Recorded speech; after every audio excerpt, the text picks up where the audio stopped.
The Range Rover Sport is one of the most iconic luxury SUVs on the market today.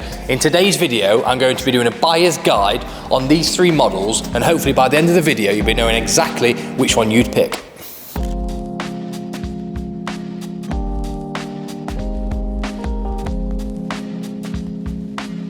So let's start with the 2017 L494 model. You can find these for around £20,000. I would seriously suggest not buying a car any cheaper than that. If it's less than £20,000, it's high on the mileage, it's high on the ownership, and it has no spec. So you'll notice all of these cars have a black pack, they have 22 or 23-inch wheels, opening pan roofs, cream leather, and side steps. So the first buying guide tip for the part exchange future value would greys, blacks, this taupey grey here, must have big wheels, must have cream leather, must have steps, must have an opening pan roof. And from a buyer's guide point of view, from a visual, to tick all those boxes and you're absolutely golden. I would not deviate too much on the specification of that because that is what sells. So if you want to guarantee that future value, I would definitely stick to those. So the first thing you'll notice from a visual point of view from the front, these headlights are looking a little bit older now, but again, we are sat next to a 2022 model, a 2019. Looking at the 22 model, sat next to this one, of course, it's going to look a lot newer. It's 5 years newer. We've had two facelifts from this model, but I still do think with the daytime running lights on, I do think this model still looks impressive with the daytime running lights on. The grille, again, with the 2017 model, it looks good. It's got like a honeycomb effect. So my personal advice would be, do not buy a Range Rover Sport without a black pack. It makes such a difference. It looks more aggressive, it looks more modern, and you get more money for it when you try and part exchange it or sell it privately. The next thing you'll notice on this car is the alloy wheels. So these are the 22-inch alloy wheels finished in gloss black. So these haven't aged that much because the 22-inch wheels on this one are also still able to spec on this one up to a 2022 model. A lot of the bigger Rangers, the full fat models we call in the trade, they all come with those ones. So yeah, it still looks modern because they're still up until 2022. If you come around the side, it's not much different. I mean, if I'm stood here now, I don't know if it's a 2017 or a 2019, all around the window surrounds, all these doors, unless you get to a new one with the recessed door handles, they're not much different. So from a visual point, excluding the headlights, they're not much different than 2019 model, the slightly newer one. One thing I could notice from a buyer's guide, can you imagine putting 2019 headlights on this? I think for about £1,000 you can get some headlights and the tail lights, probably £1,500 to £2,000 all in. It would make your 20 grand car look like a £40,000 car. So another top tip from a buyer's guide would be potentially facelift your lights. Makes such a difference and no one would know that much of a difference. I probably would because I see them every day, but most people on the road would think you're driving a 40 grand Range Rover.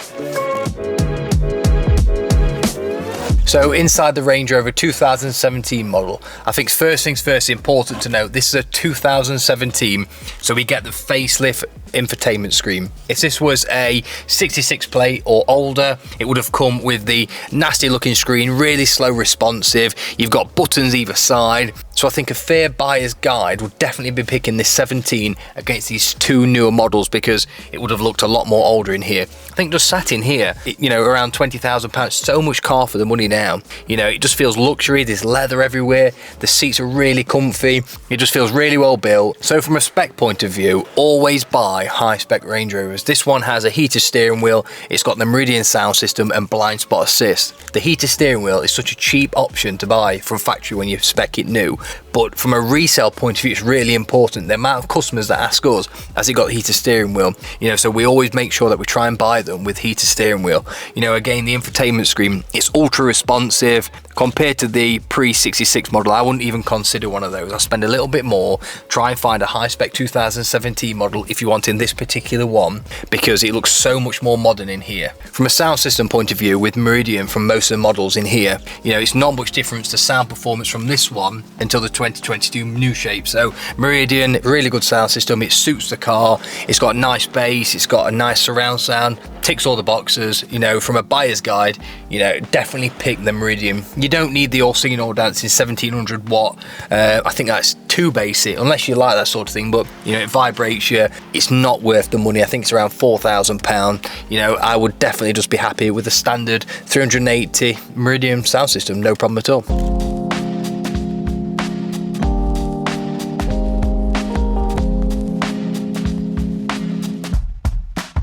Let's move on to the L494. Again, the same reference number, but it's the facelift version on 2019. So this particular model came in 2018. It was produced up until early 2022 when the new model came in. So this new model Range Rover Sport starts in the price bracket of around £28,000 for a nice spec car with black pack, 22 side steps, open lid, and a cream leather. You're talking around early to mid 30s. Getting one less than that, you're not getting a highly spec car that's desirable and is going to retain its value when you come to sell it in a few years' time. So we'll go straight to the headlights, because we spoke about it on the 2017 model.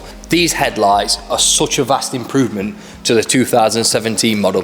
I think first things first, as soon as you see these headlights, you know it's a newer shape. Once the daytime running lights are on, it looks so much more modern, and I'd definitely facelift your 2017 model with these headlights. So as I move to the bumper, it looks a lot more modern on this one. We've lost a thick fog light strip here of plastic. It's a lot wider, looks loads more modern. We've got a one-piece grille as well. The other one, you got two strips here, where that looks a lot more modern as well. And again, this one comes with a 22-inch gloss black alloys. This one has deployable side steps. From a buyer's point of view, I cannot stress enough, Range Rover selling spec. We have so many good specs here, and they sell incredibly fast because of spec, because of colour combination. So again, from a buyer's point of view and a buyer's guide, I cannot stress enough, buy spec. Pay a little bit more than you want to, because you will always retain your money. If you save a couple of £1,000 to start with, you'll lose £10,000 at the other end, because you will always get more money when part exchanging. And it's important, people think about buying a car to start with, but you also need to retain that money as well. Well hard-earned money. So if you can retain that at the other end, definitely buy on colour combinations and spec. Getting in and out of these Range Rovers can be quite difficult, especially if you're a little bit smaller. So the deployable side steps are definitely a must-have. If you can buy a Range Rover side steps, if it's £1,000 more, do it. And then just from the side profile, it's not that much different to a 2017 model. If you stand here, you can really tell if that's a 2019 or a 2017. So again, keep saying it, change the headlights on the 2017 model, you've got a 40 grand car.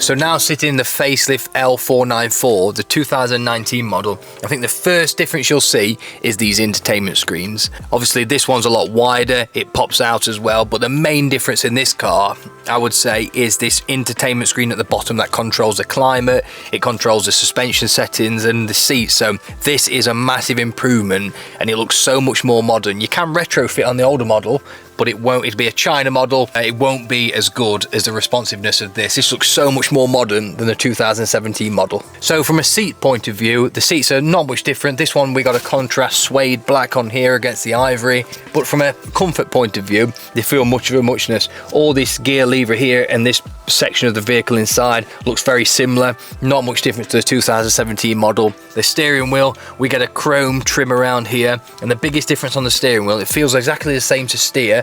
It's still a little bit heavy, but you get these touch sensitive buttons on the volume, cruise control and heated steering wheel. This is nice. I do think you can't beat the feeling of a clicker on the older model, so I do, but while this initially looks better, I do prefer the steering wheel buttons on the older model. You can't just beat feeling that click. Space wise, these feel exactly the same space, and then of course you've got the Digi Dash. It looks virtually the same as the older model. I think the 2017 is a really good example to compare against this one, because it had a facelift infotainment and a facelift dial as well. So yeah, they're not much difference. Buyer's guide point of view, I keep saying it, chuck some headlights on, potentially put a aftermarket facelift entertainment screen on the bottom here, and it would feel like this car, very similar, and you'd probably save £10,000 to £15,000. In this particular model of 2019 versus the 2017, it doesn't feel much different in here. It doesn't smell any different, it doesn't feel any different, it doesn't really drive any different. They're very much the same, but they've not had a massive improvement in an upgrade really. There's some nicer bits on it and just a little bit more modern, but from a luxury, from a feel, from a sitting inside and looking at the cars, they're not that too much different.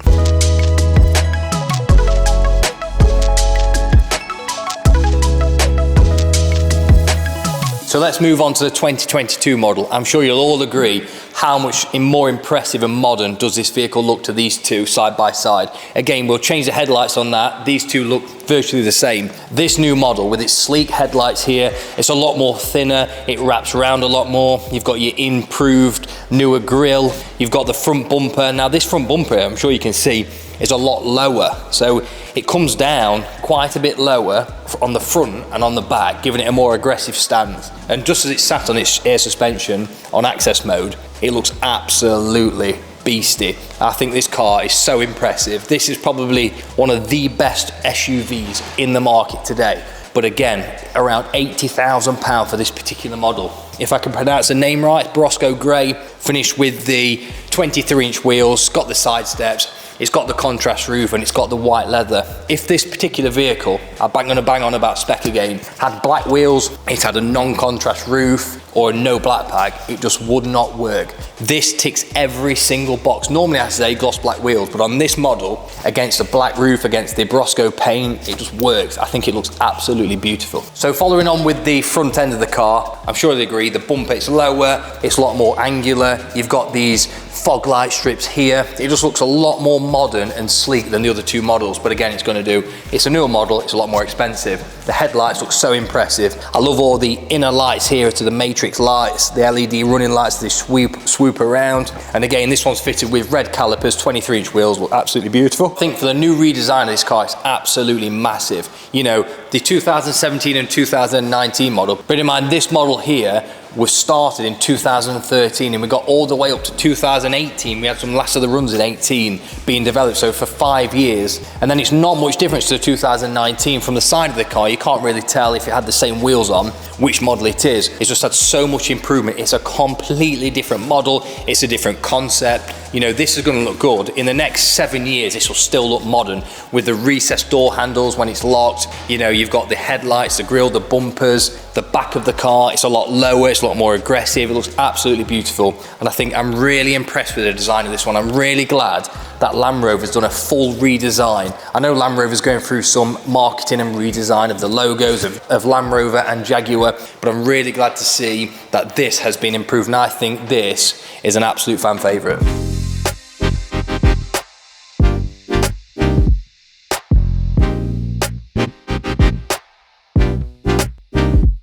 So here we are in the 2022 new shape model. I think from going from the 17 to the 19, where there's not much difference at all, even up to a 2022, that new 2019 model goes, to this new shape model is absolutely just wow. I think it's just like the exterior, everything has been changed inside. The seats are more comfy, it's so much more modern. You've got this tablet-like screen on here. The steering wheel's absolutely beautiful. The fixtures and fittings, the sound system, everything about this car has improved, and it's improved for the better. I think you're getting a lot of newer shaped cars and they feel a little bit more, especially Mercedes, you know, used to feel such good build quality, and now you've got creaky plastics. But in this particular model, I think from a design point of view, whoever has designed this car has very good taste, and it's absolutely beautiful. I love all the chrome around the steering wheel on here. It goes onto the door cards as well. It follows on the center console. The screen's absolutely amazing touch quality, you know, a lot of slow. This is really responsive. You've got chrome all on the dashboards as well. Alcantara on the roof lining. This car feels a lot more luxury. So as you sit in this 2022 model, the seats have a vast improvement on these Range Rover Sports. From the L494 runs from 2013 all the way up to nearly 2022, the seats didn't change really. They was comfy, a little bit hard, but these seats are so much more comfy. You know, they're so much more supportive. They feel more soft, luxurious, spongy. They're absolutely lovely, especially in this colour combination. I would not buy a new shape Sport with the black leather. You've got to have this white leather, or also tan looks very nice as well. The infotainment screen as well. Everything on this car has been upgraded and is completely different. But what I do like about this infotainment screen, anyone who's sat in one and sat in the old shape Sport will know the old shape sat back on the dials, and you don't realise until you come into these new ones that they've pulled it forward a little bit. It sits just below the steering wheel, which gives it a lot more improved drivability from seeing the dials. It just looks so much more modern. Going back into the other ones, the infotainment screen screen. You know, you've got some plastic around it, it's recessed into it, but they brought this one forward. I just think from such a small design detail to bring that forward makes such a big difference. So another one of the biggest improvements on this car is the iPad-like screen. It's very responsive. What I also love as well, you don't need to plug your phone in, automatically connects to Apple CarPlay, which is such a nice little option. Straight on Spotify, straight on Apple Maps, really good on that. So another key difference with this one as well is the Meridian sound system on these top of the door card. From a design point of view, just looks a little bit more modern, and this car in particular feels a lot more spacious. I think the other two, they're not small cars, but this one definitely feels that little bit more spacious looking at the back. I think if you're looking at a 2019 model, or you're thinking, shall I spend that little bit more money, well, a lot more money on the 22 model onwards, I think it feels so much more different. You know, it feels so much more luxurious. It definitely feels like a more expensive car to sit in. It drives, it looks so much more modern, but it's going to do, you know, they're around £80,000. But you do feel like you get what you pay for. If you're worried about spending 40 grand or thinking, should I stretch it a little bit more and double my budget? You know, you can afford it. You're just thinking if you can justify it or not. If you can justify it and if you can afford it, I would definitely pick this one over the 2019. It just feels more impressive, it's better to drive, it's better to look at. It's a completely different car. The 2019 could just be a facelift of 2013 because it practically is. So this is a completely different model, but again, it's a lot more money. And you've got to bear in mind that, and I think you've got to factor that on this guide. You know, it's quadruple that one, it's double that one, so it's going to feel like that. But I think sometimes you can get into a new model and feel like it's not an improved, upgraded model. This one certainly is.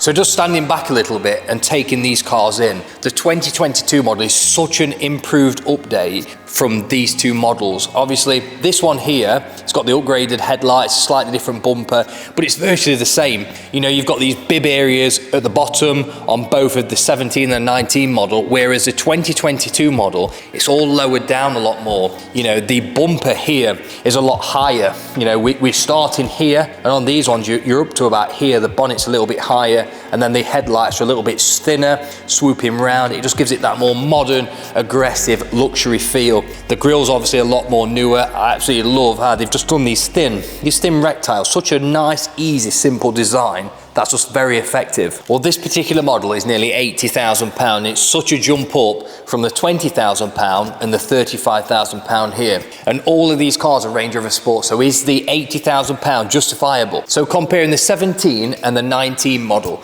I think save £15,000, buy yourself some new shaped headlights, maybe an upgraded infotainment screen at the bottom, and save £15,000. That would be my buyer's guide. Just make sure it's grey or black, it's got side steps, it's got 22-inch wheels, it's got cream leather and a black pack. And I think if you tick all those boxes, from a Range Rover point of view, you're absolutely solid for future values, because again, it's really important to keep that money. You know, you're putting your hard-earned £20,000 into this car, you want to make sure that you've retained some money when you sell it in a few years' time. Then moving on to the 2022 model versus the 2019 model, I think if you're considering this 2022 model, you probably wouldn't even consider a 17 plate or older, because you've got the money to spend, so why would you spend 20 when you've got 80 to spend? I think this is such a big upgrade. You know, as I mentioned, the 2019 model, it's a little bit newer looking, a little bit newer inside, but it virtually drives the same, it feels the same, it looks the same. For anyone's untrained eye who's not really into cars, won't know if you've got a 19 or a 17.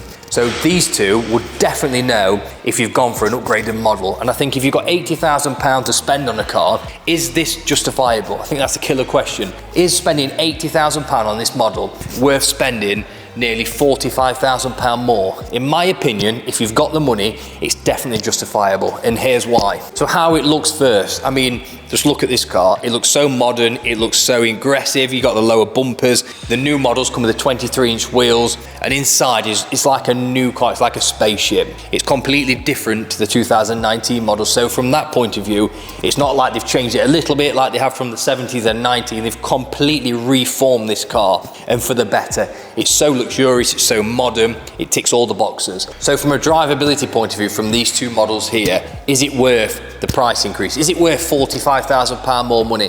When you're driving the car, I would say yes. If you've got the money to spend, of course, definitely yes. So from the driving point of view, this car has rear axle steer, and the steering is incredibly light. So maneuvering around town, parking, moving off your drive, such an improvement. This one just drives like the 17 model. So if you're wanting that little bit more flair, you're wanting a little bit more expensive feel, this one drives a lot better. The seating position is better, the comfiness of the seats is so much better, the luxuriousness inside is better, it's a little bit more roomy inside as well. So from a driver point of view, this one beats this one hands down. It's no question, no quibble, it's not even a competition. This one is heads and shoulders with a rear steer and light steering. So is it worth £80,000? That's another question, that's another video, but it's definitely better than this car in every single department. So that's my buyer's guide to a Range Rover Sport. Again, pick spec over everything. If you're picking the 17 model, the 19 model, or this very beautiful 22 model, it doesn't matter which one you pick, they're all very good cars. Obviously a different price bracket, so it's all justifiable.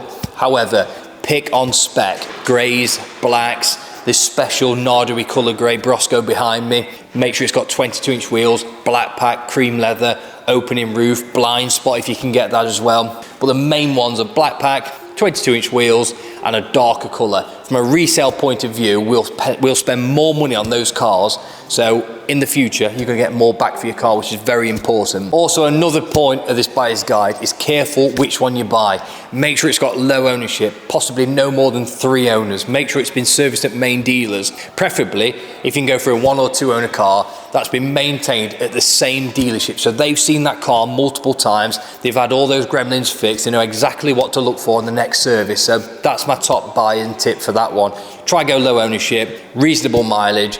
Do not go over 60,000 miles on a Range Rover. You're just going to give yourself an headache. At low ownership and full main dealer service history. So that's my buyer's guide to a Range Rover Sport. We have the 17, 19 and 22 model. I hope you enjoyed the video. Please like, subscribe, and thanks again for watching this video.